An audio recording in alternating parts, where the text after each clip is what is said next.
ჩემთვის მისი ადგილსამყოფელი უცნობია და საქმიდანაც არ ჩანს, რომ საერთოდ გამოძიება მასთან რაიმე კავშირი ჰქონდეს დამყარებული. კაცი, რომელსაც კრიმინალური პოლიცია 7 თვის განმავლობაში უსმენდა და უთვალთვალებდა სამართალს, ისე გაექცა, რომ პოლიცია ახლა მის კვალსაც ვერ აგნებს. რომეო მიგინეიშვილს გამოძიება ეგრეთ წოდებული კანონიერი ქურდებისთვის მიმართვას ედავება. დღეს სასამართლო პროცესზე გაირკვა, რომ ახალგაზრდა კაცმა ფინანსური პრობლემის მოგვარება მისთვის ავტორიტეტ პირებს მიანდო. მიგინეიშვილმა ვალი დაიბრუნა, ეგრეთ წოდებულ კრიმინალურ ავტორიტეტებს დაახმარების წილიც მისცა, გამოძიება მათ კვალზე მიგინეიშვილის მოსმენის შემდეგ გავიდა. თავად კი ქვეყანა დატოვა. გამოძიება თვლის, რომ რაღაც კონკრეტული სარგებლის თანხის მოთხოვნის და დაბრუნების, ასე ვთქვათ, დახმარებაში მიმართვა იყო, მაგრამ ის მიმართა. ეს კონკრეტულად ახლა დეტალებზე მოდი არ ვისაუბრებ. მიგინეიშვილის მსგავსად გამოძიება საქმის გახსნაში დაეხმარა კიდევ ერთი დაკავებული მებაღშე ქალი ზია დანელია. 56 წლის ქალს შინაგან საქმეთა სამინისტრომ ხელბორკილი ეგრეთ წოდებული კანონიერი ქურდისთვის მიმართვისთვის დაადო. ირკვევა, რომ ქალმა ფული გააპროცენტა, მას შემდეგ რაც მოვალემ თანხის სრულად დაბრუნებაზე უარი უთხრა, ქურდებს მიმართა. ეს ყველაფერი არ არის. მას შემდეგ რაც ხელბორკილი დაადეს, მზია დანელიამ გამოძიებასთან ყველა ის პირი ამხილა, ვინც ვალის დაბრუნებაში დაეხმარა. ალბათონ საკვეთი ღონისძიების სახით შეეფარდა გირაო 10,000 ლარის ოდენობით. ბრალდების მხარემ აღნიშნული გადაწყვეტილება მიიღო იმ მოტივით, რომ მან ითანამშრომლა გამოძიებასთან და დანაშაულში ამხილა ორი პიროვნება. ამხილა ორი ვინ?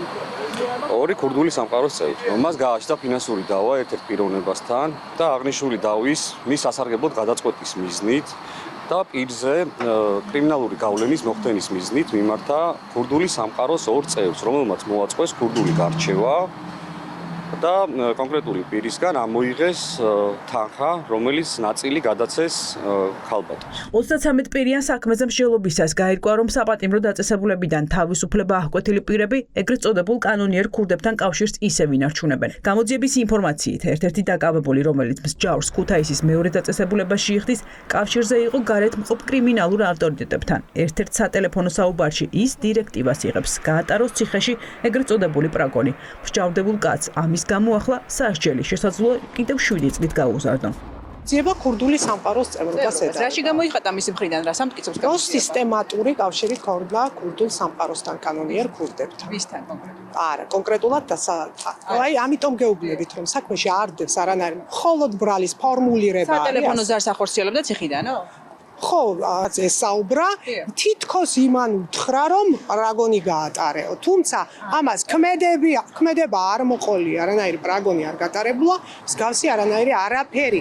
დაკავებულები წყალტუბოდან, ქუთაისიდან და ხონიდან ხმაურიან საქმეზე დუმილს ამჯობინებენ. არც ერთ დაკავებულ სასამართლოზე არაფერი უთქვამს. ადვოკატებთან საუბრისას კი გაუგნებას ვერ ამალავენ, რატომ დაადო კრიმინალურმა პოლიციამ მათ ხელბორკილი. გამოძიებასთან ამ ეტაპზე ათანამშრომლობს. იყენებს დუმილის უფლებას იყენებს. სამომავლოდ, როდესაც მოხდება საქმის გაანალიზება, შესწავლა, კონსულტაციის შემდეგ გადაუწყვეტ უკვე მომდევნო ნაბიჯებს. 7 თვიანი მუდმივი სფარული საგამოძიებო მოქმედებების შედეგად თუ ვერ მოიპოვეს მტკიცებულები, მაშინ გამოდის, რომ ბრალდების მხარეს ამ ეტაპზე არ აქვს მეტი მოსაპოვებელი მტკიცებულები, მაგრამ მიუხედავად ამისა, სასამართლომ ჩათვალა, რომ შესაძლოა მერვე ან მე-9 თვეს ამ საქმეზე იქნეს მტკიცებულებები მოპოვებული. გახმაურებული საქმის მთავარ ფიგურანტს ეგრეთ წოდებულ კანონიერ ქურდს ხონსკის პატიმრობა დაუსწრებლად მიესაჯა. პროკურატურა დაკავებულებს თავისუფლების ყიდვას დუმილის დარღვევის სანაცვლოდ სთავაზობს. თუ ქუჩური მენტალიტეტის მატარებლები დანაშაულს აღიარებენ და სხვა პირებს ჩაუშვებენ, მათ საპროცესო შეთანხმების საფუძველზე ციხეს დაატოვებინებენ.